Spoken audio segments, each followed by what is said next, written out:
I'm Tom Miggott from Tom Miggott Photography. Today I want to talk to you about the output format your camera produces, whether it's RAW, JPEG or even TIFF. But before we talk about the output format, we need to understand what's happening in your camera when you take an exposure. We know the light carries information, and that's this information that we're going to use to transform and obtain a digital image. However, how does that work? Well, the light travels through the lens and is going to be captured by your sensor. What makes your sensor sensitive? Well, I could give you a scientific explanation for that, but I'm going to bore you all. So rather than that, let's imagine your sensor being like a vast field, just like here, a big field. And on that field you have in fact millions of water whales. So those whales are going to be used to store the information coming from the light. The light carries photoelectrons, and when they collide with the surface of your sensor, those become photons. So that's the reason why we call them photon whales. The problem is that you cannot read the light information from that whale just like this. It's a little bit like having a water whale, which is 10 meters deep, and your water pump is about 3 meters underground. And unless you have 7 meters of water, you're not going to be able to pump anything. So what you need to do with those photon whales is to amplify the light information. And that's where the ISO comes from. The ISO setting is there to amplify this message. You remember we talked about the ISO before, and it was more from the point of view of the ISO as a component of the exposure triangle. And I did say back then that the ISO setting increase or decrease the sensitivity of your sensor. Well, it's not quite accurate, I admit that. The reason is it doesn't decrease or increase the sensitivity of your sensor. The sensor remains the same. However, what it does, it will amplify the light information captured in those photon whales, so it can be read out.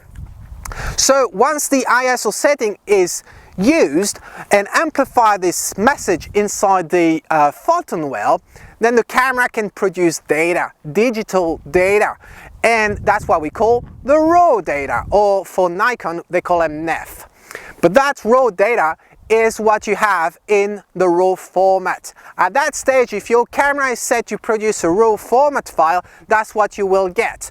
But be aware, at that stage, RAW format file is not an image. You cannot view it. It's a binary file, and you cannot do anything with it unless you put it in a post-production tool, or if you let your camera analyze it for you.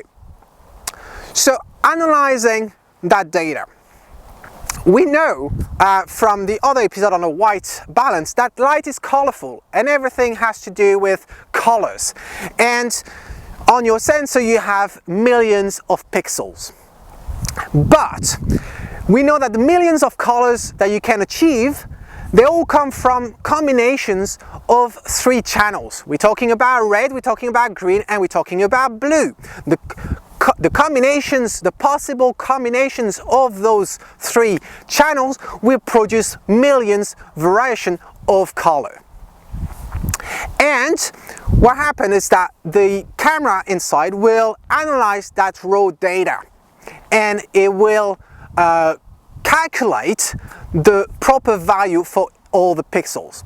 Just as a side note here, each pixel on your camera is meant to be responsive to a specific color. So you have some that will respond exclusively to the red light, some only to the green color, and some only to the blue.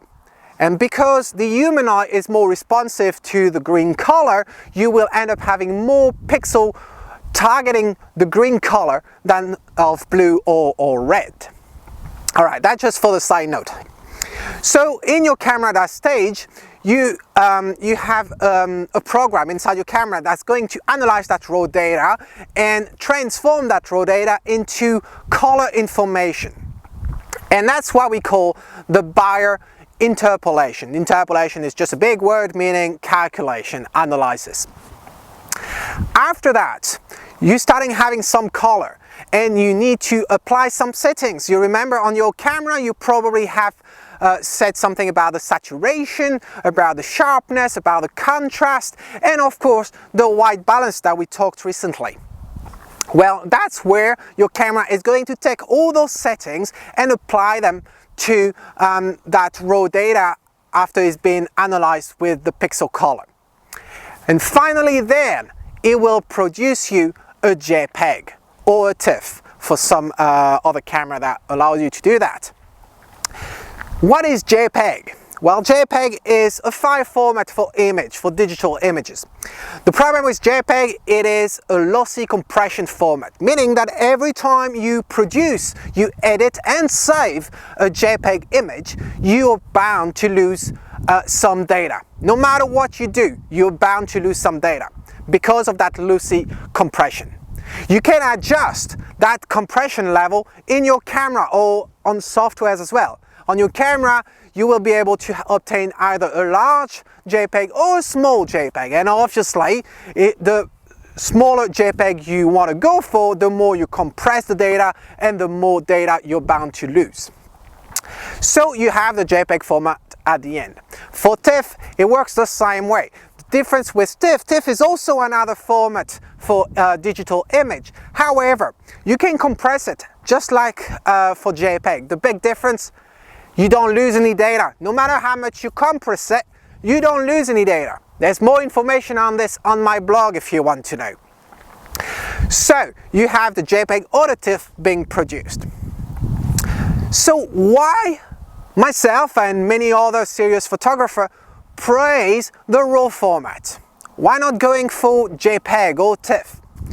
Well, remember, what is the RAW format? The RAW format is only the data being collected by your camera, but nothing has been applied to it. It's raw. It's like the negative in film photography. It's the same thing.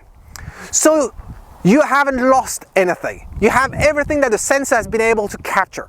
And then afterwards, back at home on your computer, you can adjust all the settings you want. You can adjust the contrast, the white balance as we saw. You can change the saturation of color. So if you want your green greener than the reality, you can do it. And you can revert back. You haven't lost anything. That's the beauty of it. With JPEG, well, the problem is that your camera, you remember that step where the camera applied the saturation setting, the white balance setting, he applied all those for you. So what if they're not that correct? What if the saturation set in your camera is not what you want? Or maybe it is what you want, but sometime later you want to edit it. And you realize, well, because you've lost some data, you can't recover them. And you're bound to have some degradation. Some kind of, maybe pixels are missing, some patches of different colors happening on your picture. And that is the reason why RAW offers you freedom. Think about it. Well, actually, I'm surrounded. You don't see them because they just flee. But I'm surrounded by sheeps. And imagine RAW and JPEG is like having a lamb, having a sheep, and having a piece of cheese. That cheese obviously comes from that lamb. And I can eat that cheese. I can make a sauce from that cheese.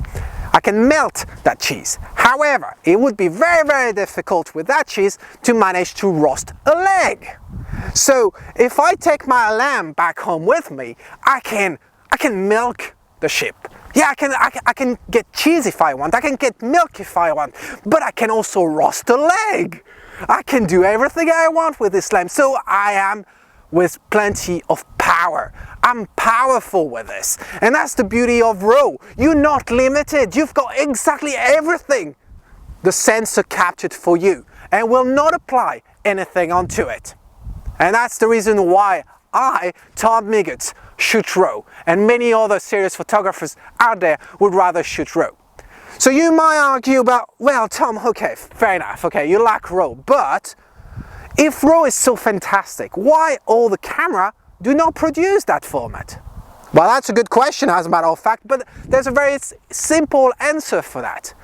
The reason is, I told you RAW format is not an image.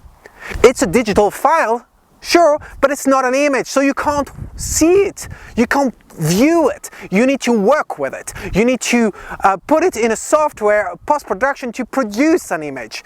So it's not that consumer friendly.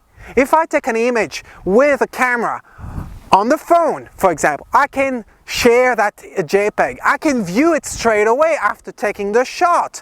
I can share it across the phone network. I can set it on internet. I can post it on Facebook or Twitter. That's the reason why JPEG is so popular, because it's an instant image. You can do whatever you want with it at that time when you took the shot. You don't need to go through post-production and do the whole shebab. And that's the reason. And you know, if you're still undecided between RAW and JPEG, I would say go for it and try them both. And the good news is that most cameras that would allow you to shoot RAW would often offer you the possibility to produce two files every time you take an exposure. It will give you a RAW file, and it will also give you a JPEG format if you want to. And you can set the level of compression you want on the JPEG as well. So like this, you have the best of both worlds. You've got the RAW data if you want back home and go edit it, but you also have that JPEG that you can use and post it on the web straight away or share it with your friend instantly. So that's the good thing. When it comes to TIFF, it's the same thing. What you can also do, since TIFF is a fantastic format, since it doesn't lose any data at all, if you start with the raw data and you back home and you edit it, you will notice that tools such as Photoshop and others would allow you to save your final image as a TIFF. And it's a fantastic way of saving your picture, because since you don't lose any data, if you go back to your picture afterwards, you can still edit and you have a little bit more power than if you were saving your image as a JPEG.